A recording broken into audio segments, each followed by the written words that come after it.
Hello dear, तो आप लोग को स्वागत करता हूं यूट्यूब चैनल नर्सिंग ज्ञान में। जो भी मेरे सेकंड ईयर के डियर स्टूडेंट हैं, वेलकम है आपको। मेडिकल सर्जिकल नर्सिंग 2 का रिवीजन 1 देखेंगे। तो पहले जो है एमआई के बारे में देखेंगे, जिसे हम लोग हार्ट अटैक के नाम से भी जानते हैं, या इसे जो है मायोकार्डियल इन्फारक्शन भी कहते हैं। समझ रहे हैं? तो मायोकार्डियल इन्फारक्शन, इसी इन्फारक्शन के मतलब होता है अरक्तता। समझ गए? या इसी को हार्ट अटैक कहते हैं। इस रोग से ग्रसित रोगी के कारण, लक्षण, उपचार व प्रबंध सब कुछ डिटेल में पढ़ेंगे, समझेंगे। ठीक है, चलिए। पहले है मायोकार्डियल इन्फारक्शन होता क्या है, पहले ये चीज़ को समझिए। सिंपल सी भाषा है माय डियर, किसी को अगर हार्ट अटैक आता है ना, हार्ट अटैक अगर किसी को आता है तो बड़ी सिंपल फंडा होता है हार्ट अटैक आने का कि हार्ट अटैक के कारण जो है होता ये है कि हार्ट अटैक तब आता है जब, जैसे हमारा हार्ट है, समझ गए, ये हार्ट है। ये हार्ट में 3 लेयर में बना हमारा हार्ट होता है। तो जो पिछला लेयर जो मायोकार्डियम का होता है, मध्यम लेयर जो होता है, वह क्या होता है कि उसमें ब्लड से परिपूर्ण होता है, उसमें ब्लड चाहिए। क्योंकि हमारे जिस प्रकार से बॉडी के हर एक अंग को जीवित रहने के लिए, काम करने के लिए ब्लड चाहिए, उसी प्रकार से चूँकि हमारा हार्ट भी एक ऑर्गेन है जो कि ब्लड को पंप करता है। तो ये बेचारा जब खुद ब्लड पंप करता है तो इसको भी तो ब्लड चाहिए। लेकिन होता ये है कि जो कोरोनरी आर्टरी से जो ब्लड मिलता है हार्ट को, वह कोरोनरी आर्टरी से जो है ब्लड सप्लाई अवरुद्ध हो जाता है, कम हो जाता है, यानी रक्त पूर्ति सही से नहीं हो पाता है, या फिर बिल्कुल नहीं हो पाता है। तो इस कारण से जो आपका हार्ट का जो लेयर होता है, मीडियम लेयर मायोकार्डियम वाला, वह धीरे धीरे पेशियाँ, मसल्स जो है नष्ट होने लगता है, और इसी से व्यक्ति को जो है हार्ट अटैक आता है। और इसी को हम लोग मायोकार्डियल इन्फारक्शन या हार्ट अटैक कहते हैं। सीधी सी भाषा में समझे तो हार्ट को ब्लड सप्लाई कम हो जाना, रुक जाना, जो है हार्ट अटैक का कारण बनता है। अब वह हार्ट को ब्लड किससे मिलता है? तो कोरोनरी आर्टरी से मिलता है। तो यही इसीलिए दिया गया है। समझ गए? तो चीज़ों को समझ गए, आगे चलिए। अब इसके कारण पूछ रहा है। तो अब मानिए कि हार्ट का बीमारी जब किसी व्यक्ति को होता है, चाहे हार्ट अटैक आए, कुछ भी आए, तो हार्ट का बीमारी जब, हार्ट का कारण जो होता है, पहला है देख लीजिए, एरिथ्रोएस्क्लेरोसिस। एरिथ्रोएस्क्लेरोसिस का मतलब होता है कि आपके जो वाहिकाएँ हैं, ब्लड का जो वाहिका है जिससे ब्लड हृदय को मिलेगा, उस वाहिके, उस नली में जो है छोटे-छोटे टुकड़े जो है लवण के रूप में जो है वाहिकाएँ में जमा होगा, जमने लगेगा। अब जिससे होगा ये कि इस नली में ब्लड का प्रवाह जो है कमने लगेगा। समझ गए? तो इसी को एरिथ्रोएस्क्लेरोसिस कहते हैं। आर्टेरियोस्क्लेरोसिस का मतलब है कि जो रक्त वाहिका है, यह जो है हार्ड हो जाएगा, टाइटनेस आ जाएगा इसमें, समझ गए? कठोर हो जाएगा, तो यह आर्टेरियोस्क्लेरोसिस होता है। ओके? आगे है कुछ कोरोनरी आर्टरी डिजीज, सीएडी। कुछ सीएडी रोग होता है, क्योंकि सीएडी कोरोनरी आर्टरी से ही ब्लड सप्लाई मिलता है, तो कोरोनरी आर्टरी से जुड़े रोग भी हो सकता है। जैसे उसमें सिकुड़न होना, कोरोनरी आर्टरी में सिकुड़न आ जाना। अब पाइप है, इतना मोटा पाइप है, या सिकुड़ के इतना पतला हो जाएगा, तो क्या हो जाएगा, इसमें भी ब्लड कम मिलेगा। समझ गए ना? तो वही है एस्टोनोसिस, मतलब रक्त वाहिका में सिकुड़ना, संकुचन होना, स्पाज्म होना मतलब शिथिल होना, स्थानिक विस्तार या फूलना, एनोरिज्म मतलब जो कोरोनरी है उसमें जो है सूजन होना। यही जो है आपका कोरोनरी आर्टरी से जुड़े हुए रोग होते हैं। समझ गए? तो ये भी कारण बनता है हार्ट अटैक का। ओके? क्योंकि कोरोनरी आर्टरी से ही ब्लड मिलता है। थ्रोम्बो एम्बोलिज्म, धमनी में रक्त का थक्का बनना। समझ गए? अब ऊपर जो था आपका एर्थीरोस्क्लेरोसिस, उसमें कोई भी पदार्थ का जो है थक्का, कोई भी पदार्थ जो है आपका बन सकता है। समझ गए? लवण, खनिज लवण, कुछ भी जो है जमा हो सकता है, वसा भी जमा हो सकता है। लेकिन थ्रोम्बो एम्बोलिज्म का मतलब है कि जैसे रक्त का धमनी है, इसमें ब्लड क्लॉट हो गया यहाँ पे, ठीक है, यहाँ पे क्लॉट हो गया, यहाँ पे क्लॉट हो गया। अब जिससे होगा कि यह रास्ता अवरुद्ध होने लगेगा रक्त के थक्का होने से इसमें, तो इसी को थ्रोम्बो एम्बोलिज्म कहते हैं, धमनी में रक्त का थक्का होना। समझ रहे हैं? आगे है हृदय में संक्रमण, हार्ट इन्फेक्शन। अब मान के कभी कभी हार्ट में इन्फेक्शन भी हो जाता है, जैसे पेरिकार्डाइटिस, मायोकार्डाइटिस, इंडोकार्डाइटिस, तीनों लेयर में से किसी में इन्फेक्शन हो जाएगा तो हार्ट का जो कैपेसिटी है कम जाएगा। समझ गए? उसके बाद आता है कुछ कॉमन कारण है, जैसे डायबिटीज, चीनी वाले रोगी में हो सकता है। फैमिली हिस्ट्री, पारिवारिक इतिहास क्या है, वहाँ भी ये चीज़ें हो सकता है। धूम्रपान, स्मोकिंग करने से भी ये चीज़ें होता है। समझ गए? अत्यधिक वसीय भोजन मतलब हाई ऑयली फूड का सेवन करना भी जो है हानिकारक होता है। ज़्यादा मोटापा होना भी हानिकारक है। निष्क्रिय जीवन शैली मतलब सीडेंटरी लाइफ स्टाइल, मतलब बिल्कुल आप जो है फिजिकल एक्टिव नहीं है, तो यह भी कारण होता है। समझ गए? हार्मोनल गर्भ निरोधक का सेवन करना, chronic use of hormonal contraceptive, कुछ ऐसे हार्मोन के दवाई ले रहे हैं जो आपके कंट्रासेप्टिव मतलब गर्भ निरोध में काम में आता हो, तो ऐसे हार्मोन भी जो है आपके हार्ट को नुकसान पहुंचा सकता है। तो ये सब कारण है, कारण मैंने आपको बता दिया। कारण में क्या है, एर्थेरोस्क्लेरोसिस, आर्टेरियोस्क्लेरोसिस, कोरोनरी धमनी, धमनी में रक्त का थक्का होना, हृदय में संक्रमण, मधुमेह, पारिवारिक इतिहास, धूम्रपान, ठीक है ना, धूम्रपान, अत्यधिक वसीय भोजन, मोटापा होना, निष्क्रिय जीवन शैली, हार्मोनल गर्भ निरोधक का सेवन करना। अब इतना सारा मैंने कारण बताया, तो आप नॉर्मल समझिए कि एक व्यक्ति को हार्ट रोग कब होता है, जब उसमें डायबिटीज होता है, समझ गए, जब उसमें मोटापा आता है, जब वह बहुत ज़्यादा धूम्रपान करता है, बहुत ज़्यादा शराब का सेवन करता है, समझ गए, स्मोकिंग करता है, तो ये सब हार्ट के डिजीज होने का खतरा रहता है, क्योंकि वह सब जाकर कोरोनरी आर्टरी को ब्लॉक करता है और वहाँ पे फिर हार्ट को ब्लड सप्लाई में कमी आता है, समझ गए। तो ये सब चीज़ें हो गया। लक्षण की बात किया जाए कि इसमें क्या क्या लक्षण होते हैं, तो लक्षण भी आपको जानना चाहिए कि हार्ट अटैक में क्या क्या लक्षण होते हैं। तो हार्ट अटैक में लक्षण होगा कि लगातार तेज दर्द होगा। अगर हार्ट अटैक जैसे ही आता है व्यक्ति में, तो उसमें जो है लंबे समय से गंभीर दर्द होने लगता है, समझ गए, तेज दर्द। दर्द जो है बाईं भुजा में फैलने लगता है, जो दर्द होता है धीरे धीरे वह बाईं भुजा में फैलने लगता है। क्यों? क्योंकि हार्ट जो है आपके बाएं साइड में ही होता है, तो यह जो है दर्द भी बाएं साइड में फैलने लगता है। दर्द लंबे समय यानी 12 घंटा से अधिक तक भी रह सकता है, ये सब चीज़ें होता है, समझ गए। उल्टी के साथ में जो है आपका दर्द आ सकता है, तो समझिएगा हार्ट अटैक का तो नहीं असर है। हाथ पैर ठंडे होने लगता है, कूलनेस ऑफ एक्सट्रीमिटीज, हाथ पैर में जो है ठंडे आने लगता है। अत्यधिक पसीना आना, डाइफ्रोसिस, बहुत ज़्यादा पसीना आने लगता है व्यक्ति का। नाड़ी दर बढ़ जाता है व्यक्ति में, सांस लेने में कठिनाई होने लगता है, समझ गए। तो ये सब जो है आपके कारण है, जो कि आपके उसी से जुड़े हुए लक्षण है, ठीक है। नॉर्मली आप समझिए कि हार्ट अटैक आएगा तो लगातार तेज दर्द होगा ही होगा। अब चूंकि हार्ट हमारा बाएं साइड में ही है, तो बाएं साइड के भुजा में जो है दर्द पहले फैलेगा। दर्द लंबे समय तक यानी 12 घंटे तक भी हो सकते हैं। दर्द के साथ हो सकता है गंभीर उल्टियाँ भी हों जल्दी जल्दी, हाथ पैर ठंडे होने लगना, ठीक है, अत्यधिक पसीना आना, नाड़ी दर अधिक होना, श्वसन में कठिनाई होना। तो ये सब जो है आपके हो गए क्या चीज़, लक्षण। ओके, आगे चलिए। जटिलता, अब मान गए कोई पेशेंट इस पर नज़रअंदाज किया, तो आगे क्या इसका कॉम्प्लिकेशन हो सकता है, देख लीजिए। तो जटिलता में कार्डियक अर्थेमिया हो सकता है, समझ गए, कार्डियक अर्थेमिया हो सकता है। आपका हार्ट फेल कर सकता है, समझ गए। उस कंडीशन में अगर ब्लड नहीं मिलेगा हार्ट को, तो हार्ट क्या होगा, हार्ट जो है आपका काम करना बंद कर देगा, और फिर जब हार्ट काम करना बंद कर देगा, तो आपके अन्य बॉडी के अंगों में भी जो है ब्लड नहीं जा पाएगा, समझ गए। तो हार्ट फेलुअर भी होता है। जटिलता में आपको हार्ट से रिलेटेड यह बीमारी रहेगा, तो आपको शॉक भी लग सकता है, जिससे कार्डियोजेनिक शॉक कहते हैं, समझ गए। लेफ्ट वेंट्रिकुलर रैप्चर, अब चूंकि आपको पता होना चाहिए कि यह हार्ट है, 4 चेंबर होता है, आर्टरियम होता है, वेंट्रिकल होता है, राइट वाला लेफ्ट वाला, राइट वाला लेफ्ट वाला। तो ये जो लेफ्ट वेंट्रिकल है यह रैप्चर कर सकता है, और जब यह रैप्चर कर देगा तो यही तो ब्लड को भेजता है महाधमनी में, और वह महाधमनी संपूर्ण बॉडी में सप्लाई करता है। तो जब यही रैप्चर हो जाएगा तो फिर खतरनाक हो जाएगा, समझ गए। वेंट्रिकुलर एनोरिज्म होगा, मतलब जो वेंट्रिकुलर है हार्ट का, जो आपका, उसमें जो है सूजन आ जाएगा, समझ गए। थ्रोम्बो एम्बोलिज्म, मतलब आपके रक्त वाहिकाओं में जो है रक्त का थक्का बन सकता है, और लास्ट में यह कारण डेथ का भी होता है। तो हार्ट अटैक में अगर ज़्यादा देर तक अगर किसी को देखभाल ना मिलता है, तो डेथ ही हो जाता है, होता है ना। तो ये जो है आपका हार्ट अटैक का जटिलता है, जो कि मैंने आपको बता दिया, ठीक है। आगे चलते हैं। निदान की बात किया जाए तो माय डियर, निदान में कुछ टेस्ट होते हैं, ठीक है। निदान में कुछ आपको टेस्ट होते हैं। टेस्ट क्या होते हैं, तो जैसे फिजिकल एग्जामिनेशन होगा, क्या होगा, फिजिकल एग्जामिनेशन होगा, समझ रहे हैं। भौतिक जांच किया जाता है, बॉडी का शारीरिक जांच किया जाता है। इतिहास लिया जाता है कि कब से है, कितने दिन से है, क्या पहले से दवाई ले रहे हैं, ठीक है। तो ये इतिहास लिया जाता है। लक्षणों की उपस्थिति की जांच की जाती है कि कौन कौन से लक्षण है, ठीक है। क्या बाएं साइड में दर्द है, क्या तेज उल्टी हो रहा है, ठीक है, या फिर सांस लेने में दिक्कत आ रहा है, नाड़ी दर तेज है, या पसीना ज़्यादा आ रहा है, तो ये लक्षण की जांच किया जाता है। उसके बाद ब्लड का भी जांच किया जाता है, उसमें लिपिड प्रोफाइल ये सब चेक किया जाता है कि कहीं वसा तो नहीं बढ़ा हो, जिसके कारण ब्लड क्लॉटिंग जो है ब्लड सप्लाई जो है धीरे धीरे हो रहा हो, ठीक है ना। इलेक्ट्रोकार्डियोग्राम, ईसीजी करवाया जाता है पेशेंट का, समझ गए।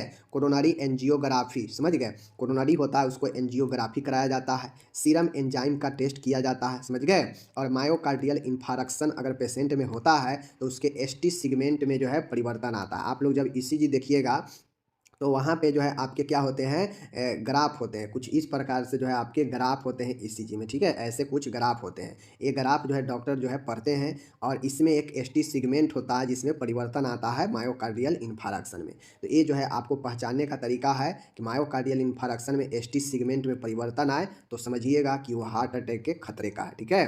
तो ये चीज़ें हैं। हार्ट अटैक को जाँच के लिए हम एक और ट्रॉप्टी जो होता है, ट्रॉप्टी टेस्ट भी करते हैं। ट्रॉप्टी किट होता है जिसमें पॉजिटिव और निगेटिव बताता है, समझ गए। तो ये चीज़ हो गया। आगे हम उपचार की बात करेंगे माय डियर। उपचार की बात में आपको अलग अलग उपचार होता है, समझ गए। तो यहाँ पे देख लीजिए, उपचार में बात करेगा तो अगर पेशेंट को थ्रोम्बोलाइटिक है, समझ गए, मतलब रक्त की थक्का बनता हो, तो उसको कम करने के लिए रोगी को थ्रोम्बोलाइटिक एजेंट दिए जाते हैं, जैसे स्ट्रेप्टोकाइनेज, एनोक्सापिरिन, समझ गए, क्लेक्सेन 0.6 mg। पेशेंट को थ्रोम्बोलाइटिक एजेंट दिया जाता है जैसे स्ट्रेप्टोकाइनेज और एनोक्सापिरिन 0.6 mg, ठीक है। तो ये थ्रोम्बोलाइटिक एजेंट का दोनों याद रखिएगा। यह महत्वपूर्ण होता है कि ब्लड में वेसल्स में रक्त का थक्का को तोड़ता है, कम करता है, समझ गए, जिससे नली साफ होता है, ब्लड आसानी से आगे बढ़े जाएगा। इसके लिए थ्रोम्बोलाइटिक एजेंट को दिया जाता है, ओके।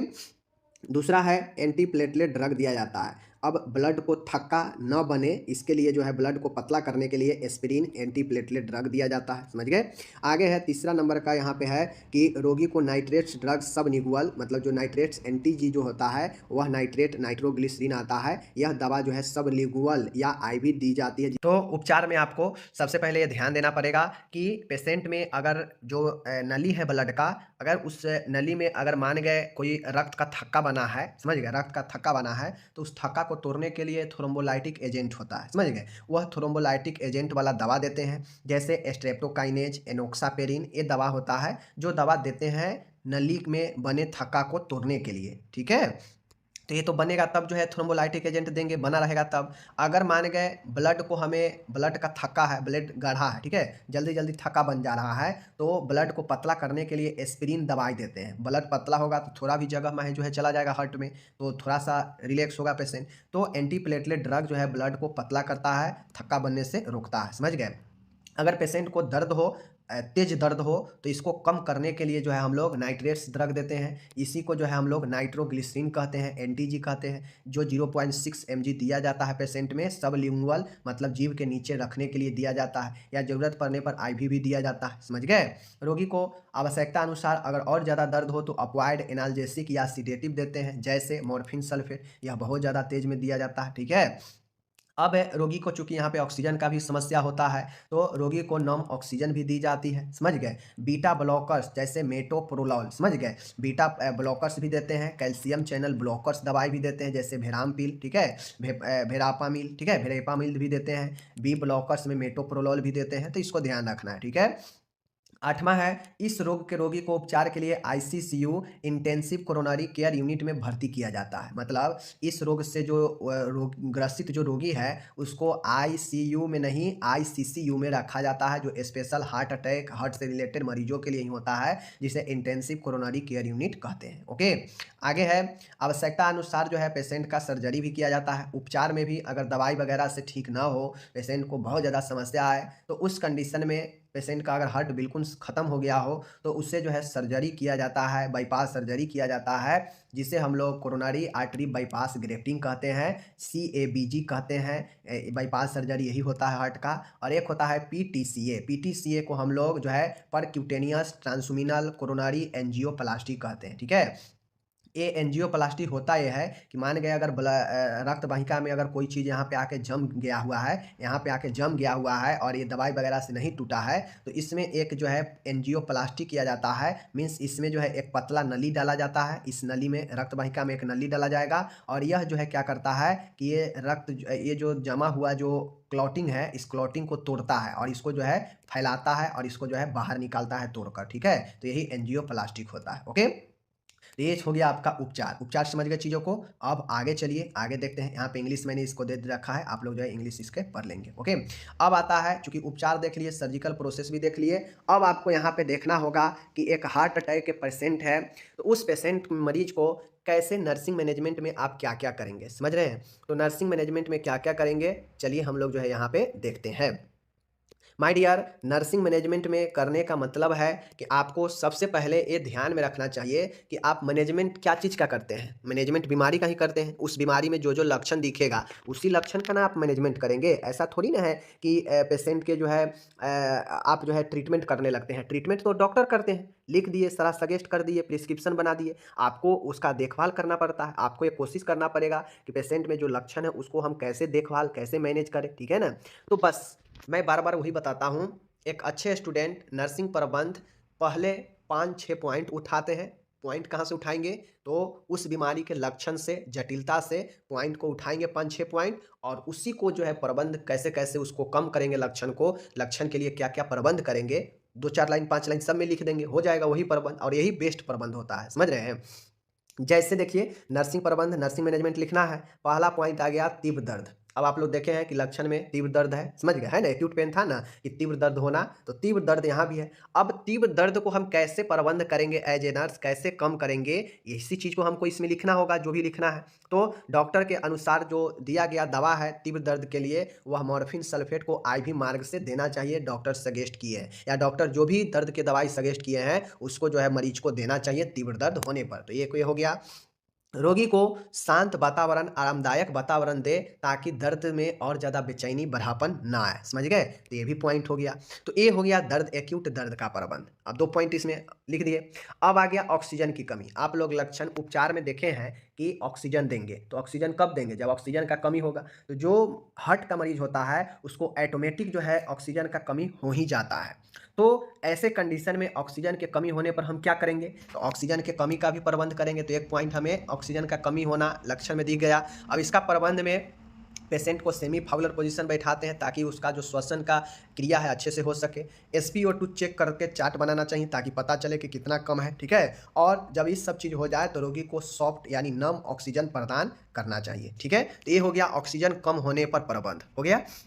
तीसरा है कार्डियक आउटपुट कम होना। मान गए हम पानी 1 लीटर पी रहे हैं लेकिन हमारा जो मूत्र है वह उस अनुसार निकल ही नहीं रहा है, मतलब आउटपुट जो हम इनटेक ले रहे हैं पानी, वह आउटपुट मूत्र के हिसाब से देना चाहिए लेकिन उतना नहीं दे रहा है, मतलब गड़बड़ी है। तो इसी प्रकार से हमारा हार्ट भी जो है हमारा हार्ट भी जो क्या करता है, आउटपुट देता है। समझ गए।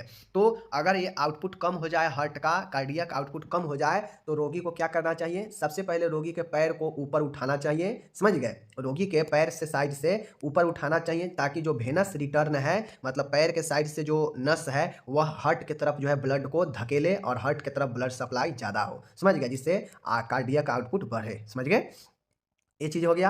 रोगी को पर्याप्त मात्रा में तरल लेने के लिए कहना चाहिए ताकि जो आपका तरल के कारण जो कमी से आउटपुट कम है वो बढ़ जाए, ठीक है। चौथा है रोगी को व्यतीत होना। अब समझिए, रोगी बीमार होगा तो क्या रोगी परेशान नहीं होगा, स्वाभाविक बात है। कोई भी अगर किसी के घर में कोई बीमार पड़ जाता है तो सब परेशान हो जाता है, व्यथित हो जाता है। तो उसी प्रकार से रोगी भी खुद व्यथित हो जाता है। तो जब रोगी व्यथित हो तो उसके लिए आप क्या करेंगे, परेशान हो तो रोगी के साथ आपको एक अच्छे नर्स मरीज का संबंध बनाना पड़ेगा। रोगी के सभी चिंताओं और समस्याओं को धैर्यपूर्वक और शांति से जवाब देना होगा। रोगी में जो भी व्याप्त मृत्यु है उसके भय को दूर करना चाहिए। तो ये सब रोगी के परेशानियों को, चिंताओं को कम करने के लिए, ठीक है। आगे है यहाँ पे और भी देख लीजिए, वार्ड में रोगी से कम लोग मिले, इसका ध्यान रखें। समझ रहे हैं, रोगी व उसके परिजनों को बारे में, इसके उपचार व स्वास्थ्य शिक्षा के बारे में पूर्ण जानकारी देना चाहिए। मतलब रोगी और उसके परिजनों को पूर्ण जानकारी देना चाहिए कि कौन सा इलाज, कितना इलाज चल रहा है। समझ गए। आगे है जटिलता की संभावना। अब आपको एक भी ध्यान रखना पड़ता है, आप नर्स है, देखभाल मरीज के कर रहे हैं तो आपको ये भी देखभाल करना पड़ता है कि हम हार्ट अटैक के लक्षणों का तो देखभाल प्रबंध कर रहे हैं लेकिन इसके साथ और ज़्यादा समस्या ना आ जाए, यानी जटिलता ना बढ़े, इसका भी हम लोग ध्यान देते हैं, देखभाल करते हैं। तो जटिलता की संभावना होने पर क्या क्या चीज़ करते हैं, तो रोगी के जैविक चिन्ह नियमित तौर पर जांचते रहेंगे, जैसे रक्तचाप, हृदय गति, श्वसन गति, ये सब जो है नापते रहते हैं ताकि पता चले कि जो है पेशेंट में कितना क्या है, ठीक है। कार्डियक मॉनिटर से रोगी के वाइटल साइन कंटिन्यूअस मॉनिटरिंग करते रहते हैं। ओके। सभी आपातकालीन दवाइयाँ व सामान रोगी के बिस्तर के पास होनी चाहिए ताकि कोई भी जटिलता की संभावना हो तो तुरंत मरीज को दिया जा सके, ढूंढना नहीं पड़े, ठीक है। रोगी को अन्य रोगों की दवाइयाँ सही समय पर निरंतर रूप से लेने के लिए कहना चाहिए। अब रोगी को हार्ट अटैक अभी आया है लेकिन पहले से भी कोई अन्य दवा चल रहा हो तो वो दवाइयाँ भी जो है हम देने का प्रयास करते हैं, ठीक है। किसी भी जटिलता की स्थिति में तुरंत डॉक्टर को सूचित करना चाहिए। कोई भी जटिलता देखे तुरंत डॉक्टर को सूचित करे, ठीक है, ताकि डॉक्टर जो है उसे हैंडल कर सके। तो ये हो गया हमारा नर्सिंग प्रबंध। नर्सिंग प्रबंध समझ गए होंगे कि नर्सिंग प्रबंध कहाँ से लिया जाता है। अगर आप पॉइंट में लिखना चाहते हैं तो लक्षण से, जटिलता से ही उठाते हैं पॉइंट को और उसको प्रबंध में हम क्या क्या करेंगे वो हमारे ऊपर है। सब में 2-2, 4-4, 5-5 लाइनें लिख देते हैं और यही बेस्ट तरीका होता है नर्सिंग प्रबंध होने का। अगर आप डायरेक्ट 1 से 15 लाइन लिख देते हैं कि हार्ट अटैक पेशेंट वालों के लिए क्या क्या करेंगे नर्सिंग प्रबंध में, तो वह कोई अच्छा तरीका नहीं होता है। नंबर मिल जाएगा, अगर 5 नंबर का होगा तो 3 नंबर मिल जाएगा लेकिन फुल नंबर उस पर नहीं मिलेगा, लेकिन इस पर फुल नंबर मिल जाएगा इस तरह से सिस्टमेटिक लिखने से, ठीक है। आगे चलिए, यहाँ पे इंग्लिश मैंने दे दिया है ऊपर का, तो आप लोग ध्यान से देख लीजिए। अब आता है यहाँ पे दूसरा प्रश्न है आज का, बहुत ये भी काफ़ी महत्वपूर्ण प्रश्न है, MSN 2 का ही है। कैंसर क्या है, कैंसर के कारण को लिखिए। बहुत अच्छा प्रश्न है। चलिए कैंसर देखते हैं क्या होता है। कैंसर होता क्या है?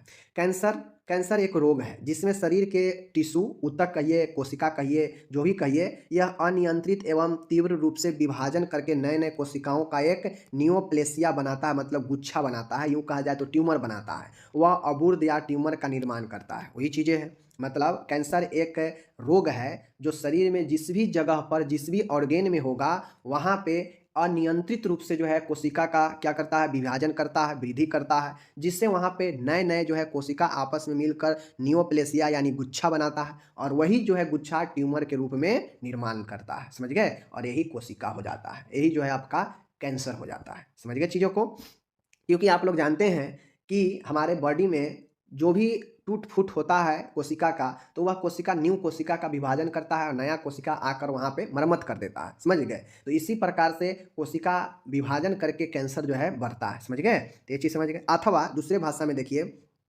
कैंसर एक रोग है जिसमें शरीर में किसी अंग की कोशिकाओं में अनियंत्रित एवं तीव्र विभाजन होते हैं। इस अंग के कार्य अनियंत्रित हो जाते हैं। यह अनियंत्रित वृद्धि अन्य रोगों तक प्रसारित हो जाती है, जिससे मृत्यु हो जाती है। देखिए कैंसर क्या है? कैंसर एक रोग है जो शरीर के किसी भी अंग में जो है आपका हो सकता है। अब जिस भी ऑर्गेन में होगा वहाँ पे क्या होंगे, तो वहाँ पे आपके नए नए कोशिका जो है जन्म लेगा, नए नए कोशिका जन्म लेगा, फिर वह कोशिका अपने जैसे अनेक कोशिकाओं का निर्माण करेगा विभाजन करके, और वह सब कोशिका आपस में मिलकर एक गुच्छा बना देगा उस जगह पर, और वह गुच्छा एक ट्यूमर का रूप ले लेता है। अब जिस भी ऑर्गेन में यह ट्यूमर हो जाता है, वह अंग और वह जो है ऑर्गेन आपके बॉडी के, वो काम करना धीरे धीरे अनियंत्रित तौर पर जो है फेल होने लगता है या अनियंत्रित हो जाता है काम करने में, और वह जो है व्यक्ति का मृत्यु का कारण बन जाता है। और जब यह ज़्यादा हो जाता है, तो अगर यह किसी एक अंग में है, तो धीरे धीरे यह अन्य अंगों में भी यह कोशिका विभाजन होने लगता है, फैलने लगता है कैंसर। समझ गए। आगे चलिए। अब आता है कि कैंसर के क्या कारण होते हैं। कैंसर के कुछ प्रमुख कारण हैं। कैंसर के क्या कारण हैं? कुछ प्रमुख कारण हैं। कौन कौन कारण है देख लीजिए। सबसे पहला कारण होता है धूम्रपान। आप लोग देखते होइएगा कि डब्बा रहता है सिगरेट का, उस पर लिखा रहता है CAUTION, कॉशन, मतलब सावधान, मतलब धूम्रपान से फैलता है। शराब का सेवन अधिक करने से भी ये चीज़ें होता है। विशेष दवाओं का सेवन, सर्टेन ड्रग, कुछ ऐसे विशेष दवा है जिसका साइड इफेक्ट है, जिसको लेने से भी जो है कैंसर हो सकते हैं। पराबैंगनी किरणों से संपर्क, अगर बहुत देर आप किसी अल्ट्रा वायलेट रे के संपर्क में रहते हैं तो इससे भी हो सकता है। खाद्यान्न उत्पादन में कीटनाशक और रसायनों का अधिक उपयोग, जैसे DDT। मान गए आजकल देखते होइएगा बीमारी क्यों फैलता है, आजकल कैंसर होने का ज़्यादा संभावना क्यों होता है? क्योंकि हर व्यक्ति खाद पानी से ही जो है अब अपने फसल को निकाल रहा है, खेत से खूब देता है, खाद जो है खेत में खूब देता है, और बड़े बड़े जो है गोभी, बड़े बड़े आलू, ये सब जो है कैसे होता है? ये सब खाद से ही निकला हुआ, फर्टिलाइज से ही निकला हुआ होता है, समझ गए। विकिरणों से संपर्क, अगर मान गए एक्सरे रूम है, परमाणु बिजली घर है, इन सब में एक्सरे रेडिएशन एक्सपोज होता है। अब इसमें अगर कोई व्यक्ति काम कर रहा है, लंबे समय से ठहर रहा है हमेशा, तो उसको जो है हो सकता है कैंसर, ठीक है। जैव हथियारों का इस्तेमाल, जैसे मस्टर्ड गैस, एंथ्रेक्स गैस, ये सब कुछ बायो विपन्स होते हैं जो क्या करते हैं कि व्यक्ति में क्या होगा, कैंसर उत्पन्न करता है, समझ गए। अत्यधिक वायु प्रदूषण, अब मान गए कोई ऐसे इलाके में रहते हैं जहाँ पे बहुत ज़्यादा वायु प्रदूषण है, जहाँ के वायु में बहुत ज़्यादा एरोसोल की मात्रा है, बहुत ज़्यादा पार्टिकुलेट मैटर है, बहुत ज़्यादा एसो सल्फर डाइऑक्साइड है, CFC है, ठीक है, यानी फ्लोरोकार्बन है बहुत ज़्यादा। तो इन सब कंडीशन में अधिक वायु प्रदूषण भी कारण बनता है, ठीक है। आगे है जल प्रदूषण, वाटर पॉपुलेशन। वाटर पॉपुलेशन कहने का मतलब है कि जल प्रदूषण भी जो है आपके खतरा रहता है, समझ गए। जल प्रदूषण भी जो है बहुत ज़्यादा खतरा रहता है, क्योंकि यह बॉडी में डायरेक्टली ऑब्जर्व होता है, समझ गए। कोई वायरस संक्रमण जैसे CMV, HPV, ये संक्रमण भी जो है कैंसर पैदा कर सकता है। तो ये मत समझिए कि संक्रमण से नहीं होता है, समझ रहे ना।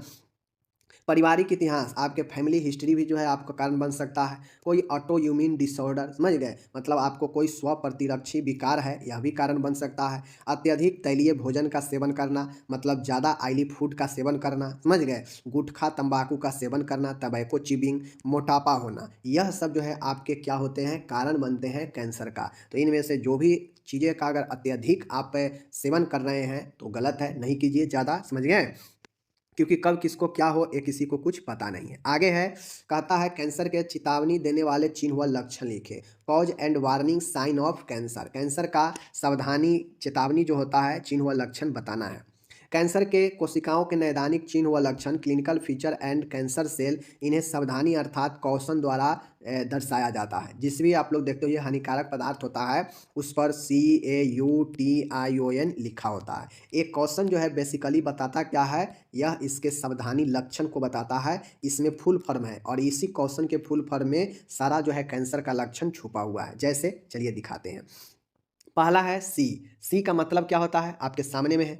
तो सी का मतलब है आपके सामने में है कि चेंजेज इन बाउल और ब्लेडर, समझ रहे हैं, changes in bowel and bladder. Changes in bowel and bladder का मतलब क्या है, तो आपके सामने में है, देख सकते हैं कि मल मूत्र उत्सर्जन में परिवर्तन। मतलब इसका मतलब है कि जो व्यक्ति को अगर कैंसर होगा, कैंसर के लक्षण आएगा, उसमें उसके मल मूत्र के उत्सर्जन में परिवर्तन आ जाएगा, समझ गए। चेंज इन बाउल और ब्लेडर हैबिट, समझ गए। आगे चलिए, आगे है, आगे आप लोग यहाँ पे देखिए, ए अल्सर और सोर दैट डज नॉट हील, शरीर पर कभी ना भरने वाला घाव। ऐसा घाव निकलेगा जो आपके कभी नहीं भरेगा, बहुत टाइम लगेगा भरने में। तो ए अल्सर या सोर दैट डज नॉट हील, समझ गए। सी मतलब चेंज इन बाउल और bladder, change in bladder and bowel habit, ठीक है।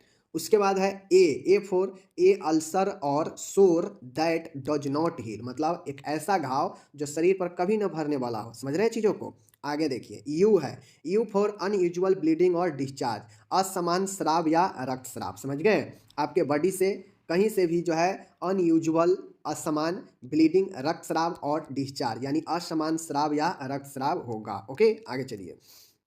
टी है, थिकनिंग और लंप इन ब्रेस्ट और इल्स बेयर, मतलब आपके बॉडी में कहीं भी या ब्रेस्ट में थिकनिंग होगा, लंप होगा, मतलब गांठ होगा ब्रेस्ट में, ठीक है, या बॉडी में कहीं भी जहां पे कैंसर होगा। तो थिकनिंग और लंप इन ब्रेस्ट और इल्स बेयर, तो टी का मतलब थिकनिंग और लंप इन ब्रेस्ट और इल्स बेयर। ओके। आई है, इनडाइजेशन और डिफिकल्ट इन स्वालोंगी, अपच या निगलने में दर्द होना। जिसको कैंसर का लक्षण दिखता है उसको अपच रहता है, या फिर डिफिकल्ट इन स्वालोंगी यानी जो है निगलने में भी दर्द होता है, समझ गए। आगे देखिए, ओ है, ओ फोर होता है ऑब्वियस चेंज इन वाट और मोल, तिल एवं मत्स्य की संख्या एवं स्थान में तीव्र परिवर्तन होना, मतलब बहुत ज़्यादा जो है बॉडी में तिल और मांसे जो है निकलने लगते हैं, समझ गए। तो ऑब्वियस चेंज इन वाट और मोल। एन है, इन का मतलब नेक्रोसिस, कफ और हॉर्सनेस, मतलब लंबे समय तक खांसी होना व आवाज़ में भारीपन होना। तो ये जो है आपके नेक्रोसिस, कफ और हॉर्सनेस जो है राइट आंसर है, आप इसको जो है देख लीजिए, ठीक है। तो ये आपको क्वेश्चन में याद रखना पड़ेगा, एक बार मैं फिर से बताता हूँ आपको।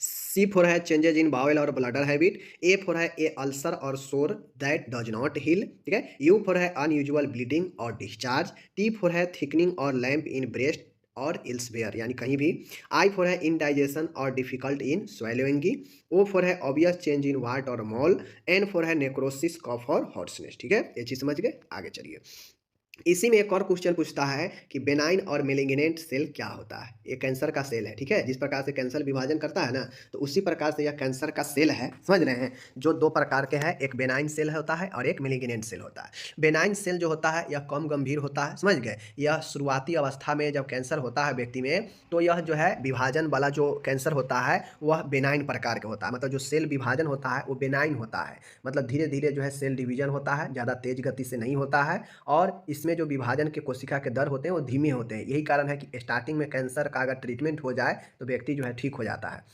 लेकिन अगर मेलिग्नेंट सेल में परिवर्तन हो जाए तो वहाँ पे मेलिग्नेंट सेल जो होता है मतलब वह गंभीर रूप से हो जाता है, और वहाँ पे जो सेल है काफ़ी तीव्र गति से, काफ़ी तेज़ी से जो है विभाजन करने लगता है, और वहाँ पे वह अन्य अंगों तक भी फैलाने लगता है, समझ गए। क्योंकि उसमें मेटास्टेटिस उपस्थित हो जाता है मेलिग्नेंट वाला में, समझ रहे हैं। तो ये बेनाइन वाला जो है, कम गंभीर वाला जो है, इसमें अनुपस्थित होता है क्या चीज़, मेटास्टेटिस अनुपस्थित होता है। यह कम गंभीर और विभाजन दर जो है इसका धीमा होता है, समझ गए। यह जो है बेनाइन ट्यूमर कहलाता है क्योंकि ये इसमें मेटास्टेटिस अनुपस्थित होता है। एक कैप्सुलेटेड होते हैं, समझ गए। वह नियमित एवं कम गंभीर होते हैं जिनका उपचार प्रायः सफल होता है। अगर इस स्थिति में इलाज चले तो पेशेंट ठीक हो जाता है। लेकिन यहाँ पे अगर मेलिग्नेंट या घातक ट्यूमर अगर किसी को हो रखा है तो ऐसे ट्यूमर जिनमें कोशिका विभाजन की वृद्धि दर अधिक व तीव्र रहती है एवं मेटास्टेटिस भी उपस्थित होता है तो इसे हम लोग मेलिग्नेंट ट्यूमर कहते हैं। ऐसे ट्यूमर जिनमें कोशिका विभाजन की वृद्धि दर अधिक होती है, समझ रहे हैं, मेलिग्नेंट या घातक ट्यूमर में विभाजन जो है आपके तीव्र होता है, दर अधिक होता है, समझ गए, और मेटास्टेटिस भी उपस्थित होता है जो काफ़ी तेज़ी से फैलता है और मेलिग्नेंट ट्यूमर कहलाता है। यह ऊपर कैप्सुलेटेड था लेकिन यह नॉन कैप्सुलेटेड है, वह अनियमित होता है एवं अधिक गंभीर होता है जिसके उपचार की सफलता दर काफ़ी कम होते हैं, मतलब यह काफ़ी खतरनाक सेल हो जाता है, समझ गए। तो यही 2 प्रकार के सेल है, दोनों प्रकार के सेलों के बारे में पूछेगा, आपको बता देना है। ग्लूकोमा क्या होता है देख लीजिए। जैसे ग्लूकोमा विकारों का एक समूह है जिसमें आंख में भरे तरल के कारण उत्पन्न इंट्राओकुलर प्रेशर सामान्य से इतना बढ़ जाता है कि ऑप्टिक नर्व नष्ट हो जाती है, इससे अंधापन हो जाता है। देखिए, ग्लूकोमा जो होता है ना, यह एक जो है समस्याओं का समूह होता है जिसमें आँख में जो तरल होता है ना, आप लोग जानते हैं कि आँख में बिना तरल के कुछ होता नहीं है। आँख में तरल है तभी ना आँख से जो है विभिन्न प्रकार के चीज़ें निकलता है। तो उस आँख में जो तरल पदार्थ भरा हुआ है तो इस तरल पदार्थ के भरे होने के कारण इंट्राओकुलर प्रेशर जो होता है वह सामान्य से इतना ज़्यादा बढ़ जाता है, मतलब सामान्य से ज़्यादा बढ़ जाता है आईओपी, इसलिए जो है आँख के चारों ओर जो है इसका प्रेशर लगने लगता है और जो ऑप्टिक नर्व होता है वह नष्ट हो सकता है और इसे ही अंधापन कहते हैं। तो ग्लूकोमा के बारे में समझ गए कि आँख में जो तरल पदार्थ है वो तरल पदार्थ के कारण इंट्राओकुलर प्रेशर जो होता है सामान्य से ज़्यादा बढ़ जाता है जिसके कारण ऑप्टिक नर्व पर दबाव पड़ता है और ऑप्टिक नर्व नष्ट हो सकता है जिससे व्यक्ति को अंधापन हो सकता है। ठीक है, तो ग्लूकोमा समझ गए। चलिए अब ग्लूकोमा का कारण देखिए कि ग्लूकोमा का कारण क्या होता है। तो देखिए, एक्वस ह्यूमर का सामान्य से अधिक निर्माण, अगर आँख में एक्वस ह्यूमर जो द्रव है इसका सामान्य से अधिक निर्माण होगा तो प्रेशर बढ़ेगा ही बढ़ेगा आँख पर, ठीक है ना। एक्वस एवं विट्रस ह्यूमर के मध्य संचार असंतुलन, मतलब जो एक्वस है और जो विट्रियस है, इस विट्रियस और एक्वस के मध्य जो है वह संचार जो है, जो फ्लो है वह फ्लो जो है वह असंतुलन हो जाएगा, मतलब इम्बैलेंस हो जाएगा, ठीक है ना। ये चीज़ ध्यान में रखिएगा कि एक्वस एवं विट्रियस ह्यूमर के मध्य जो प्रचार है वह असंतुलन हो जाएगा, मतलब फ्लो ऑब्स्ट्रक्ट हो जाएगा, समझ गए। और पहला है एक्वस ह्यूमर का सामान्य से अधिक निर्माण। ओके, चलिए उसके बाद देखिए, आँख में किसी भी प्रकार के संक्रमण होने से चीज़ हो सकता है, जैसे रेटाइनिटिस, समझ गए ना, रेटाइनिटिस समझ गए ना, इसको याद रखिएगा आप लोग। रेटाइनिटिस जो होता है यह आँखों का एक संक्रमण है, ठीक है। आँख में चोट लगना, आई ट्रॉमा, आँख में अगर चोट लगेगा तो भी ग्लूकोमा हो सकता है, मतलब आँख अंधापन हो सकता है। जन्मजात विकृतता होना, जैसे ऑटोसोमल रिसीव ट्रेट, मतलब ऑटोसोमल जन्मजात विकृति होने के कारण हो सकता है। तो आप लोग देख लिए कि आँखों में चोट लगना, आँखों में संक्रमण या एक्वस ह्यूमर का अधिक निर्माण होना या एक्वस और विट्रस के बीच जो संचार है उसमें असंतुलन होना, ठीक है ना। तो ये सब जो है आपका जो है कारण बनता है ग्लूकोमा का या अंधापन का, ठीक है। चलिए लक्षण क्या होता है, किसी को अगर ग्लूकोमा होता है तो क्या क्या लक्षण होता है देख लीजिए। पहला है आंखों में दर्द होगा, बिल्कुल सही है, दबाव पड़ेगा तो दर्द तो होगा ही होगा। परिधीय दृष्टि का कम होगा, क्योंकि आंख अंधापन होगा तो उसका जो परिधीय है, पेरिफेरल है, उसका जो है कम हो जाएगा, मतलब दृष्टि कम हो जाएगा। प्रकाश के चारों ओर घेरा बनेगा, मतलब जो प्रकाश है वो जो है प्रकाश का जो क्षेत्र है आँख का उसके चारों ओर घेरा बनने लगेगा, ठीक है ना।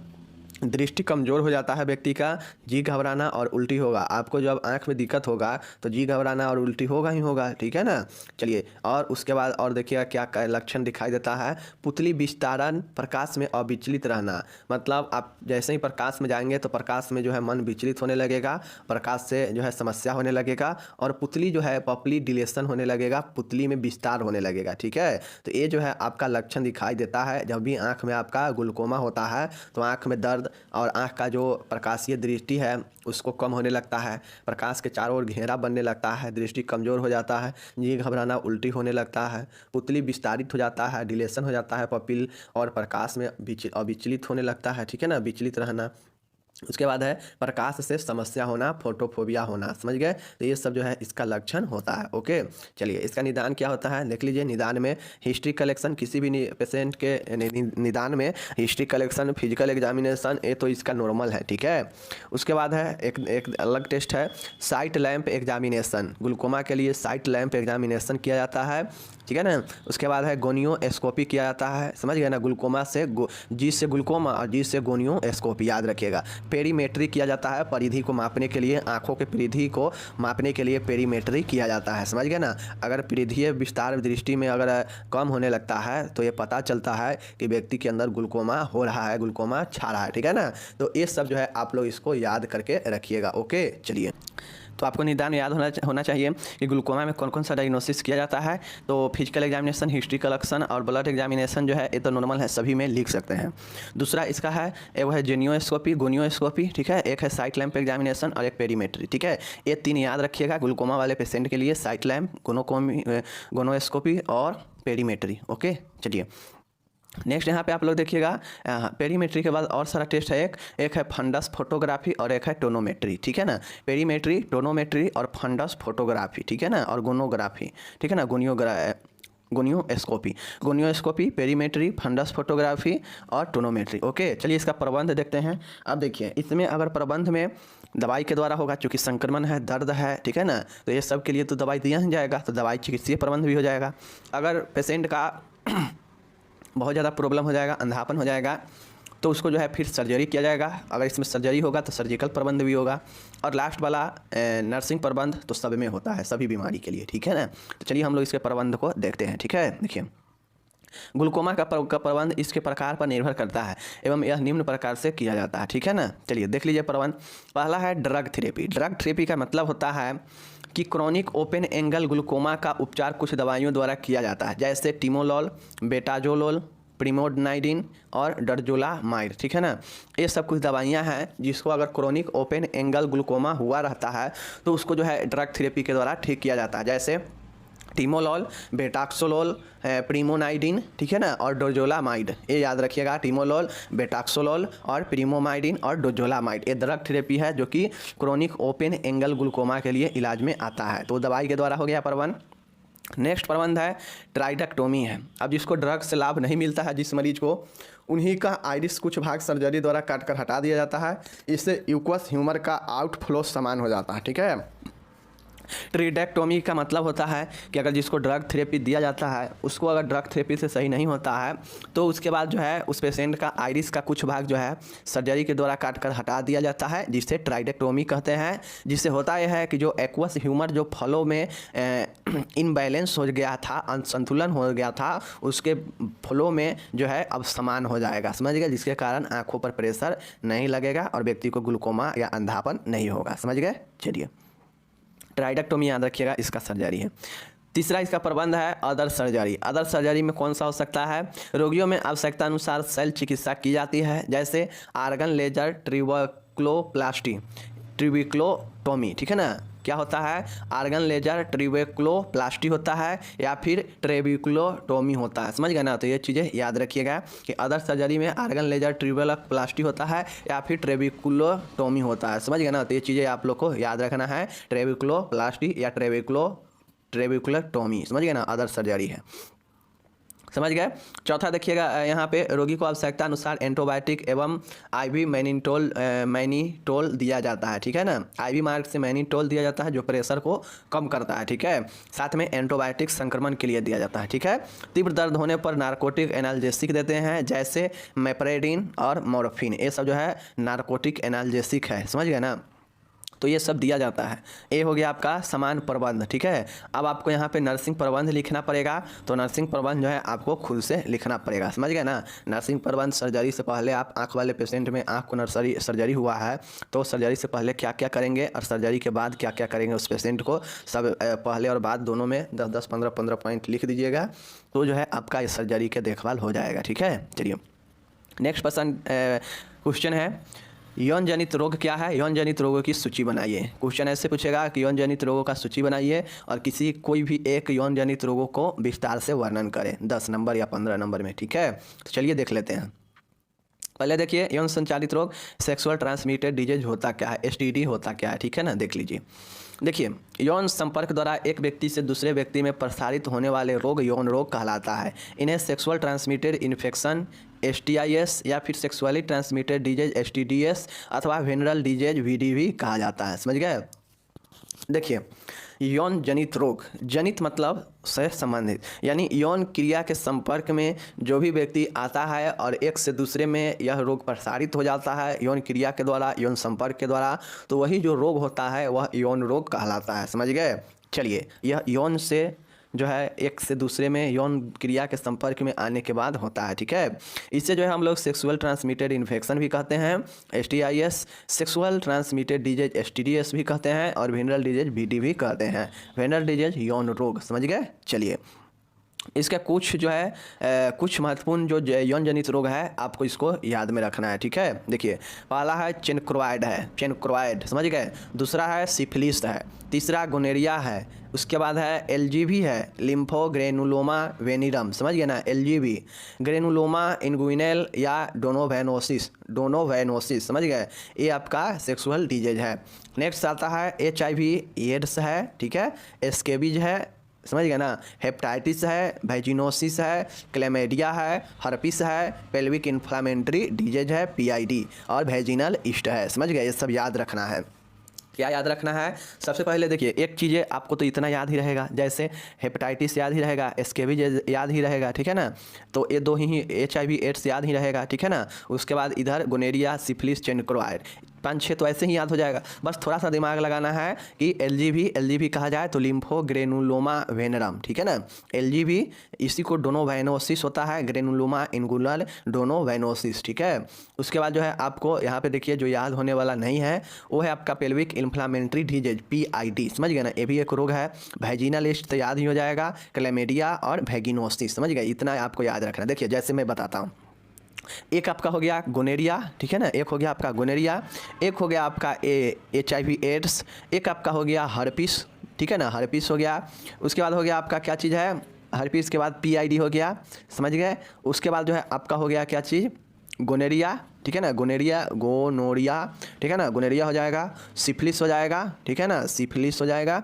ये चीज़ें हैं। तो इसी तरीक़े से आप लोग याद करेंगे, 7, 8, 9 जितना याद हो जाए लिख दीजिएगा, सूची बना दीजिएगा। तो ये क्वेश्चन आपका यहाँ पे हो गया। अब दूसरा क्वेश्चन क्या बनता है कि कहेगा किसी एक रोग पर चर्चा करें, किसी एक यौन संचारित रोग पर चर्चा करें, या फिर आपसे डायरेक्टली कह देगा कि गोनेरिया के बारे में विस्तृत से चर्चा करें, जिसमें उसका रोग निदान, प्रसार, लक्षण, निदान सब चीज़ हो। या फिर क्वेश्चन पूछ देता है, बहुत बार पूछा गया है एड्स के बारे में, ठीक है ना, एड्स के बारे में, तो ये भी क्वेश्चन जो है डायरेक्टली पूछ देगा। या फिर आपसे यौन संचारित रोग पूछेगा, किसी एक पर चर्चा करने के लिए पूछेगा, तो गोनेरिया पढ़ा रहा हूँ, एड्स भी आगे पढ़ा दूंगा, तो अगर आपको जो आसान लगेगा उस पर चर्चा कर दीजिएगा। समझ गए? चलिए, देखिए गोनेरिया जो है यहाँ पे क्या होता है, देख लीजिए। गोनेरिया जो होता है यह एक यौन संक्रामक रोग है, पता है आपको, जिसमें जेनिटरी ट्रैक्ट में जो आपका जेनिटोरिनरी ट्रैक्ट होता है उसमें निस्रियाई गोनेराई जीवाणु द्वारा संक्रमण हो जाता है। देखिए, गोनेरिया रोग जो होता है यह जेनिटोरिनरी ट्रैक्ट को क्या करता है, संक्रमित करता है। जो यौन रोग होता है जो किसके कारण होता है, निस्रियाई गोनेराई जीवाणु द्वारा संक्रमण होता है। तो सबसे इंपॉर्टेंट याद रखिएगा, निस्रिया गोनेराई और जेनिटरी ट्रैक्ट, क्योंकि इसमें जो है कौन है, इसी में संक्रमण होता है निस्रियाई गोनेराई जीवाणु के द्वारा। समझ गए ना, तो इस चीज़ को इंपॉर्टेंट है याद करना। ओके, चलिए, देखिए जो गोनेरिया होता है ना, चूँकि यह यौन संक्रामक रोग है, तो यह क्या करता है कि इस गोनेरिया जो होता है निस्रियाई गोनेराई के कारण होता है। समझ गए ना, निस्रियाई गोनेरियाई के कारण होता है। यह एक जीवाणु होता है, समझ गए ना, जो सेक्सुअल रिलेशन में जो है एक दूसरे को फैलता है, ठीक है, असुरक्षित तरीके से अगर सेक्सुअल रिलेशन होगा तो। दूसरी चीज़ें, यह जब फैलता है तो मुख्य रूप से यह जननांगों को प्रभावित करता है। समझ गए ना, जेनिटोरिनरी ट्रैक्ट को, मतलब जो भी जननांग है उसको जो है इसको प्रभावित करता है। साथ ही यह मूत्र नली को भी प्रभावित करता है, मूत्रीय प्रणाली को प्रभावित करता है। समझ गए ना, और साथ में यह गला को भी प्रभावित करता है, जिसको गोनेरिया होता है। तो समझ गए? चलिए, ये हो गया गोनेरिया का जो प्रसार होता है। देख लीजिए, गोनेरिया रोग निस्रियाई गोनेरियाई जीवाणु द्वारा उत्पन्न होता है, ये तो अभी पता है, अभी देखे हैं। यह रोग मुख्यतः संक्रमित रोगी के साथ यौन संबंध बनाने पर होता है। अगर इसका प्रसार कब होता है, कैसे फैलता है, तो अगर कोई गोनेरियाई से पीड़ित व्यक्ति है, अगर उसके साथ अगर कोई सेक्सुअल संबंध बनाए, चाहे पुरुष हो या स्त्री हो, किसी में भी हो सकता है, अगर उसमें जो है ये चीज़ें है और उसके साथ अगर सेक्सुअल रिलेशन बनाते हैं तो यह जो है फिर फैल जाता है, ठीक है, दूसरे व्यक्ति में।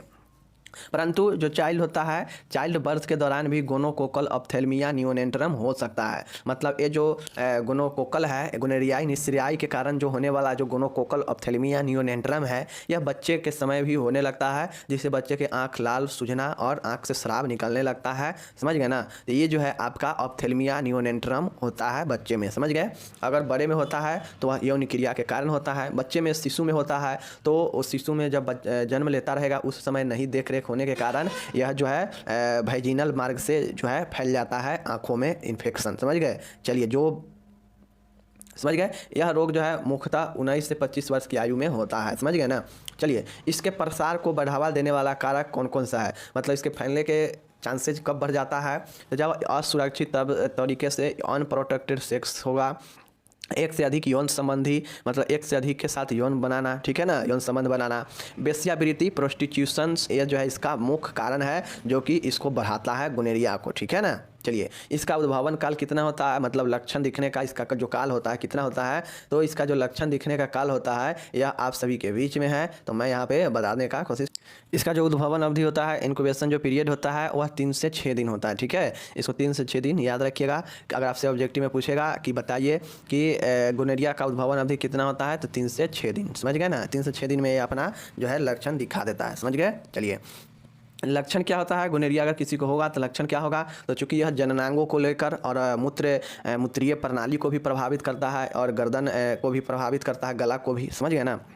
तो देखिए, पेशाब करते समय दर्द होगा, मतलब डिफिकल्ट इन यूरिन, डायसूरिया, मूत्र मार्ग से मवाद जैसा स्राव आना। चूँकि यह मूत्र मार्ग और मूत्रीय प्रणाली का रोग है तो मूत्र मार्ग में तो प्रॉब्लम करेगा ही करेगा। तो मूत्र मार्ग से मवाद जैसा जो है स्राव निकलेगा। पेशाब करते समय दर्द होगा। ठीक है, जननांगों पर ललीमा एवं सूजन होगा। ठीक है, उसके बाद है बार बार पेशाब जाने का इच्छा होगा। ठीक है ना? फ्रीक्वेंसी ऑफ मिक्टूरेशन, मतलब मूत्र अधिक होगा। जननांगों पर खुजली होगा, इचिंग होगा। ठीक है, पेल्विक क्षेत्र में तेज दर्द होगा। ठीक है ना? बुखार भी हो सकता है, हाथ पैर पर चकत्ते बन सकता है, पैपिलरी स्किन लेसन। ठीक है, उसके बाद आपका जोड़ों में दर्द हो सकता है, अर्थलेजिया और उल्टी होना, वोमिटिंग भी हो सकता है। समझ गए? तो ये सब जो है इसका होता है क्या चीज़? लक्षण गोनेरिया वाले पेशेंट में। चूँकि गोनेरिया वाले पेशेंट का जेनिटरी ट्रैक्ट को जो है इन्फेक्ट करता है, मतलब जननांगों को, जो जननांग में जो ऑर्गेन आता है, जैसे मूत्र मार्ग, ठीक है ना, महिला में योनि, पुरुष में पेनिस। समझ गए ना? उसी प्रकार से जो है ये सब में जो है जननांग पर घाव होना, जननांग पर चकत्ता होना, ललीमा होना, बार बार पेशाब जाना, दर्द होना, पेशाब त्याग में मवाद जैसा उसमें से सिक्रेशन होगा। ठीक है ना? खुजली होगा, बुखार आएगा, दर्द होगा। ठीक है ना?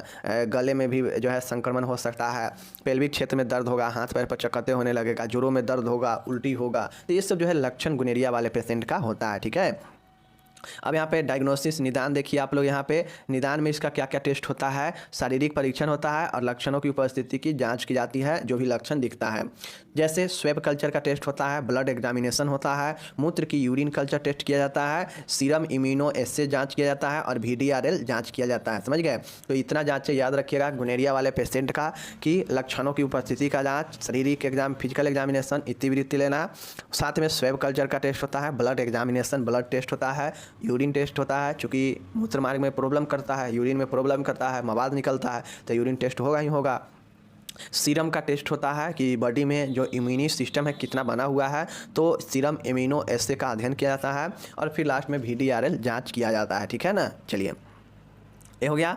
अब इसका जटिलता क्या होता है? जटिलता देख लीजिए। द्वितीय संक्रमण, मतलब दूसरा कोई संक्रमण हो सकता है, जैसे फेरेंजाइटिस और टॉन्सिलाइटिस। मैंने आपको बताया कि यह गला को भी प्रभावित करता है, तो दूसरे संक्रमण के रूप में इससे जो है गोनेरिया से जो है गला को प्रभावित होगा, तो फेरेंजाइटिस, फेरिंग्स का प्रॉब्लम, और टॉन्सिलाइटिस मतलब टॉन्सिल का प्रॉब्लम। ठीक है, उसके बाद देखिए गोनोकोमल सेप्टिसेमिया है, गोनोकोकल सेप्टिसेमिया हो सकता है। उसके बाद है पॉलीअर्थरेजिया हो सकता है। पॉलीअर्थरेजिया का मतलब है कि शरीर के विभिन्न जोड़ों में जो है दर्द होने लगेगा। ठीक है ना? उसके बाद है इनफर्टिलिटी, मतलब बाध्यता, बांझपन हो सकता है। ठीक है ना? तो ये सब जो है व्यक्ति में जटिलता पाया जाता है। किसी में अगर ग्लूकोमा रोग गोनेरिया रोग होने के बाद, ये सब इसका जटिलता है। अब देखिए आपके सामने दे देगा बीमारी का नाम और कहेगा कि इसका जटिलता के बारे में बताइए। ठीक है ना? तो ये जो है जटिलता याद रखिएगा। द्वितीय संक्रमण के रूप में फेरेंजाइटिस, टॉन्सिलाइटिस, गोनोकोकल सेप्टिसेमिया, पॉलीअर्थरेजिया और इनफर्टिलिटी। समझ गए? इतना इसका जटिलता याद रखिएगा। कुछ और जटिलता है ज्वाइंट डिस्ट्रक्शन, मतलब जो संधि है, जो ज्वाइंट है हड्डी का, उसमें डिस्ट्रक्शन भी खराब हो सकता है। और गोनोकोकल कंजक्टिवाइटिस हो सकता है, मतलब आंखों का प्रॉब्लम गोनोकोकल कंजक्टिवाइटिस हो सकता है। कंजक्टिवा में प्रॉब्लम कंजक्टिवाइटिस, समझ गए। चलिए ये समझ गए। तो ये सारा जटिलता है गोनेरिया रोग का। ओके, नेक्स्ट देखिए इसका उपचार क्या होता है, देख लीजिए। उपचार में जैसे किसी को अगर संक्रमण है तो उसके लिए एंटीबायोटिक दिया जाता है, समझ गए ना। और गोनेरिया रोग में ज़्यादातर जो है एंटीबायोटिक ही इंजेक्शन के माध्यम से ज़्यादा काम करता है, जैसे सेफ्ट्रियाजोन, पेनिसिलिन, सिप्रोफ्लोक्सासिन और सेफेक्जिन। ये सब जो है आपका क्या चीज़ है, एंटीबायोटिक है। और गोनेरिया रोग में ज़्यादातर एंटीबायोटिक ही काम में आता है, ठीक है ना। जैसे सेफ्ट्रियाजोन, पेनिसिलिन, सिप्रोफ्लोक्सासिन और सेफेक्जिन, ठीक है ना। तो ये चीज़ें हैं। नेक्स्ट है गोनोकोकल ऑप्थेल्मिया नियोनेंट्रम के उपचार के लिए 1% सिल्वर नाइट्रेट AgNO3 या फिर एरिथ्रोमाइसिन आई ड्रॉप का उपयोग किया जाता है, ठीक है। दूसरा पॉइंट है, ये है बच्चा के लिए। अगर कोई बच्चा में गोनेरिया रोग मतलब गोनोकोकल ऑप्थेल्मिया नियोनेंट्रम हुआ है निसेरियाई गोनेरियाई के कारण, तो उससे जो है 1% सिल्वर नाइट्रेट या फिर एरिथ्रोमाइसिन का आई ड्रॉप दिया जाता है। क्योंकि जो बच्चा होता है तो उसमें गोनेरिया होता है तो उसको आँख का ही प्रभावित करता है, समझ गए।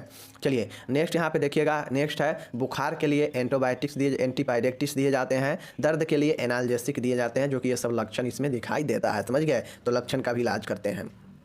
अब इसका रोकथाम कैसे करेंगे देख लीजिए, ठीक है। गोनेरिया रोग का रोकथाम कैसे होगा, तो जो कम्युनिटी है समुदाय में गोनेरिया लक्षणों का प्रचार प्रसार करना एवं रोगियों को अस्पताल में आने के लिए प्रोत्साहित करेंगे। अगर किसी को लक्षण दिखे तो उसमें प्रोत्साहित करेंगे, प्रचार प्रसार करेंगे समुदाय में कि अस्पताल में आकर इसे जरूर दिखवाएं, ठीक है। समुदाय में गोनेरिया के बारे में जागरूकता लानी चाहिए। समुदाय में गोनेरिया के प्रति जागरूकता फैलाना चाहिए ताकि लोग जो है इसे डरे नहीं, उपचार करवाएं, ठीक है।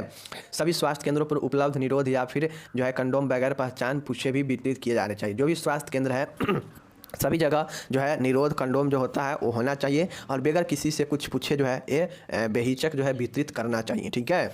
संक्रमित रोगियों को देखभाल करने से पूर्व एवं पश्चात अपनी सुरक्षा पर ध्यान दें। अगर आप एक नर्स है और आप ये समझ रहे हैं कि इससे में गोनेरिया का लक्षण है तो फिर जो है आपको क्या करना चाहिए, उसको देखने से पहले और देखने के बाद अपना सुरक्षा जरूर करें, वरना आप में फैल सकता है, समझ गए। चलिए नेक्स्ट देखिएगा। रोगी एवं उसके संबंधियों को व्यक्तिगत स्वच्छता बनाए रखने के लिए प्रोत्साहित करें। अब जो भी रोगी हो उसको खुद को या उसको जो भी रिलेटेड है उसको जो है कहें कि आप स्वच्छता बना कर रखें, ठीक है। क्योंकि संक्रमण जो संक्रमित रोग होता है वह गंदगी से भी फैल जाता है। रोगी को STDs के बारे में स्वास्थ्य शिक्षा देनी चाहिए। सेक्सुअल ट्रांसमिटेड डिजीज के जो बारे में अच्छे से जो है स्वास्थ्य शिक्षा देनी चाहिए। तो इस तरीक़ा से रोकथाम कर सकते हैं, ठीक है। चलिए ये आपका यहाँ पे समाप्त होता है। अब मैं नेक्स्ट क्वेश्चन की तरफ चलता हूँ। नेक्स्ट क्वेश्चन है कि मध्य कर्ण का पर्दा क्या होता है, इसके प्रकार, लक्षण, जटिलता, निदान, ओटाइटिस मीडिया के बारे में लिखना है, ठीक है। चलिए हम लोग यहाँ पे देखते हैं। यह क्वेश्चन आपसे डायरेक्ट पूछेगा कि एक्यूट ओटाइटिस मीडिया का चिन्ह, लक्षण लिखिए, एक्यूट ओटाइटिस मीडिया के उपचार लिखिए, ठीक है ना। चलिए हम लोग इसको देखते हैं। सबसे पहले जानिए ओटाइटिस मीडिया होता क्या है। मीडिया मतलब मीडियम ओटाइटिस, समझ गए ना। मध्य कर्ण का संक्रमण एवं पर्दा होना ओटाइटिस मीडिया कहलाता है। पर्दा समझ रहे ना कि वहाँ पे लाल धब्बा, चकाता, खुजली होना, सूजन होना, ये पर्दा हो गया। और संक्रमण जो आपको संक्रमण हो सकता है किसी भी कारण से, ठीक है। तो मध्य कर्ण का संक्रमण एवं पर्दा होना ही जो है ओटाइटिस मीडिया कहलाता है, समझ गए। चलिए मिडिल ईयर का यहाँ पे देख लीजिए, इंग्लिश में भी है। Otitis media is characterized by infection and inflammation of middle ear. Means जो ओटाइटिस मीडिया है इसे कैरेक्टराइज किया गया है संक्रमण और इन्फ्लामेशन मिडिल ईयर का, समझ गए, मध्य कान का। ओके चलिए प्रकार क्या होता है देख लीजिए। प्रकार में दो प्रकार होता है, एक होता है एक्यूट ओटाइटिस मीडिया जो कि आपको ऊपर पूछा भी गया है, और एक होता है क्रॉनिक जो जीर्ण होता है लंबे समय वाला, ठीक है। देख लीजिए एक्यूट वाला, इसमें मध्य कर्ण में अचानक से संक्रमण हो जाता है तथा 6 सप्ताह के भीतर स्वतः ही ठीक भी हो जाता है। यह एक कान अथवा दोनों कान में एक साथ हो सकता है। देखिए एक्यूट वाला होता है तो आप लोग जानते हैं कि यह तीव्र गति से अचानक किसी में अटैक करता है और फिर स्वयं जो है धीरे धीरे ठीक भी हो जाता है, थोड़ा मोड़ा इलाज करने के बाद ठीक हो जाता है, ठीक है। तो यही है एक्यूट ओटाइटिस मीडिया। इसमें मध्य कर्ण में जो है अचानक से कोई संक्रमण हो जाता है जो 6 सप्ताह के भीतर जो है स्वतः ही ठीक हो जाता है। स्वतः ही का मतलब कहा जाए तो दवाई वाई लेने पर हल्का फुल्का ठीक हो जाता है, ठीक है। लेकिन अटैक जो है अचानक से करता है, ठीक है। यह एक कान अथवा दोनों कान में हो सकता है और यही आपका तीव्र मध्यकर्ण एक्यूट जो है आपका होता है ओटाइटिस मीडिया, समझ गए। चलिए अब यहाँ पे क्रॉनिक भी देख लीजिए। क्रॉनिक क्या होता है समझ गए, जीर्ण, जिसको लंबे समय से होने वाला रोग भी बोलते हैं।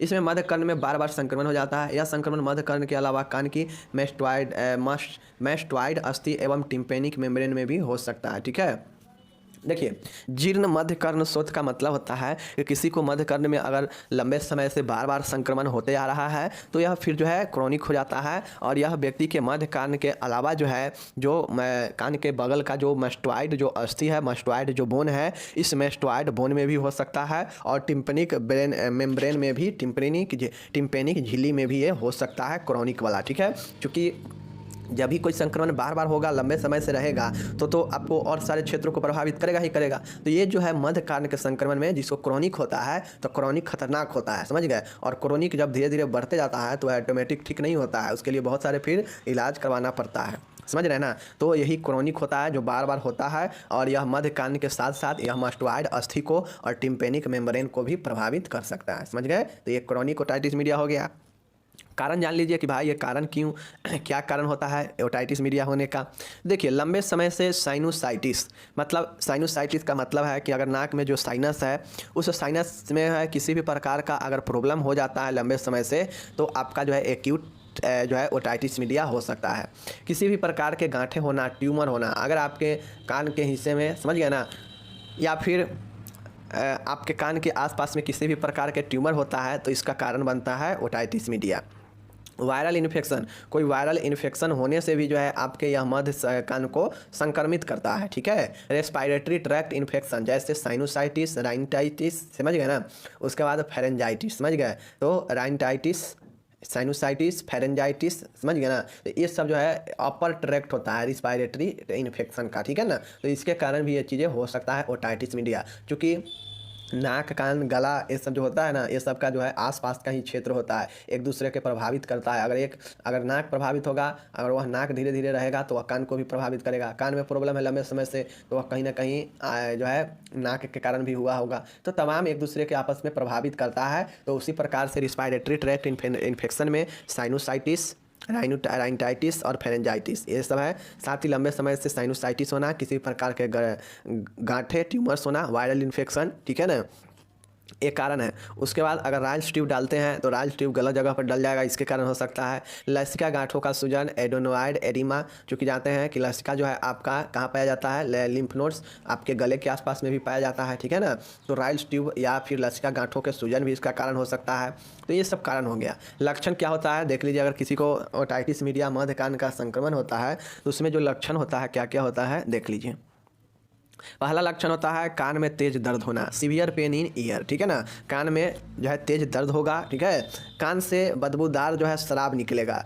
मध्य कान में संक्रमण है तो कान तो बहेगा ही बहेगा, डिस्चार्ज होगा ही होगा, दर्द होगा ही होगा, बुखार लगेगा ही लगेगा। जब दर्द है तो हेडक भी होगा, क्योंकि कान और हेडक और नाक ये सब एक दूसरे से अटैच है। सिर दर्द भी होगा, सुनने की क्षमता कम होगा, हियरिंग लॉस होगा, भूख नहीं लगेगा, मुंह से भी बदबू आएगा, जी घबराना, उल्टी होगा, कान भरा हुआ अनुभव होना, ठीक है ना। और उसके बाद देख लीजिए चबाने में दर्द होगा। ये सब जो है आपके हो सकता है, समझ गए ना, ओटाइटिस मीडिया के लक्षणों में, कि कान में तेज दर्द, कान से बदबूदार सिक्रेशन, बुखार होना, सिर दर्द होना, सुनने की क्षमता कम होना, भूख न लगना, मुंह से बदबू आना, जी घबराना, उल्टी होना, कान भरा हुआ अनुभव होना, फुलनेस इन ईयर, चबाने में दर्द होना, ये सब जो है आपका हो सकता है, ठीक है। निदान इसका देख लीजिए, निदान डायग्नोसिस इसका क्या क्या हो सकता है। कान में प्रॉब्लम है, फिजिकल एग्जामिनेशन, लक्षणों की उपस्थिति के जांच, तो ये सब तो नॉर्मल है। उसके बाद नेक्स्ट टेस्ट जो होता है ऑडियोमेट्री होता है, समझ गए ना। Audiometry, otoscopy examination, otorrhoeal discharge culture, mastoid x-ray, CT scan, ठीक है। तो ये सब जो है आपके निदान होता है पेशेंट का, समझ गए, जिसको ओटाइटिस मीडिया हुआ। देख लीजिए लक्षण में एक बार और बताते हैं। फिजिकल एग्जामिनेशन, लक्षणों की उपस्थिति का जांच। नेक्स्ट है ऑडियोमेट्री। ऑडियोमेट्री कैसे याद रखेंगे कि कान सुनने का काम करता है, और ऑडियो को हम लोग सुन ही नहीं सकते हैं, ऑडियो को तो देख नहीं सकते हैं, तो उसमें मेट्री लगा दीजिएगा तो ऑडियोमेट्री हो जाएगा। ओटोस्कोपिक एग्जामिनेशन है, फिर ओटो रियल डिस्चार्ज कल्चर है, यानी ओटो से दो है, एक है ओटोस्कोपी और एक है आपका ओटो रियल डिस्चार्ज कल्चर, ठीक है। नेक्स्ट है मस्टॉइड एक्सरे, जो मस्टॉइड बोन है उसका एक्सरे किया जाता है कि कहीं ये भी नहीं तो प्रभावित है। साथ ही सीटी स्कैन किया जाता है, समझ गए। तो ये आपका जो है 3 तरीका का आपका ये जो है आपका मोस्ट इंपॉर्टेंट, ये से यहाँ तक है, इसको याद रखिएगा। ओके, चलिए ये हो गया। अब इसका जटिलता देखिए, अगर किसी में ये प्रॉब्लम ओटाइटिस मीडिया का होता है और उसको लंबे समय तक चलता है तो जो है उसको और क्या क्या हो सकता है ओटाइटिस मीडिया के साथ में। तो देखिए अवशेष फॉर्मेशन समझ गए ना, मतलब जो सिक्रेशन हो रहा है वहाँ पे पस्ट का निर्माण हो जाएगा, ठीक है। सिग्मोइड साइनस, समझ गए ना, साइनस में प्रॉब्लम हो जाएगा, सिग्मोइड हो जाएगा, सेप्टिसेमिया हो जाएगा, ठीक है ना, सेप्टिसेमिया हो जाएगा, ठीक है।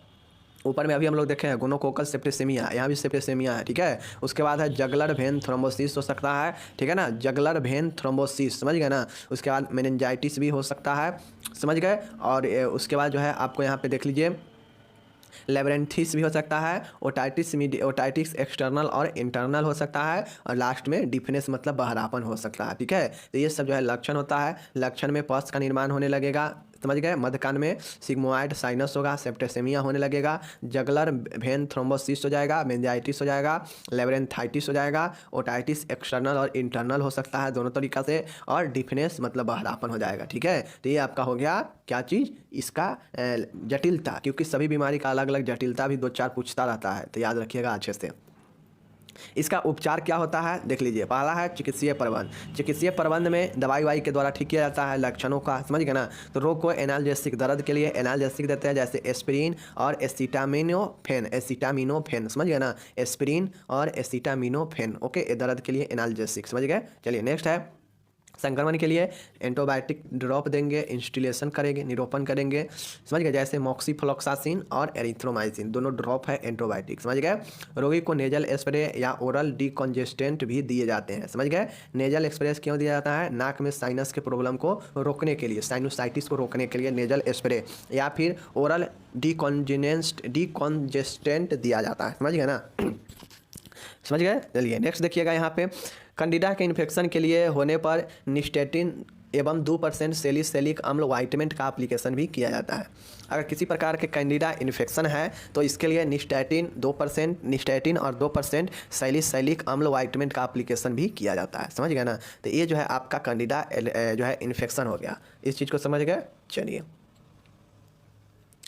नेक्स्ट यहाँ पे आप लोग देखिएगा कि सर्जिकल प्रबंध में क्या होता है। तो देखिए रोगी के आवश्यकता के अनुसार से इसका जो है सर्जरी किया जाता है, ठीक है। चलिए रोगी की गंभीर स्थितियों को आवश्यकता अनुसार निम्न शल्य चिकित्सा किया जाता है। कौन कौन सा सर्जरी प्रबंध में है देख लीजिए। पहला है मैरिंगटोमी है, समझ गए ना। पहला क्या है, मैरिंगटोमी है, समझ गए, मैरिंगटोमी, समझ गए ना। चलिए नेक्स्ट है टिम्पनोप्लास्टी है, क्या है, टिम्पेनोप्लास्टी है, टिम्पनिक मेम्ब्रेन के लिए टिम्पोनिक प्लास्टी किया जाता है। मस्टॉइड अस्थि के लिए मस्टॉइडेक्टोमी किया जाता है, ठीक है ना। उसके बाद है एडिनोडॉइडेक्टोमी किया जाता है, एडिनोइडेक्टोमी किया जाता है, एक्सिशन ऑफ कोलोस्टेटोमा, समझ गए ना, कोलोस्टेटोमा जो है किया जाता है।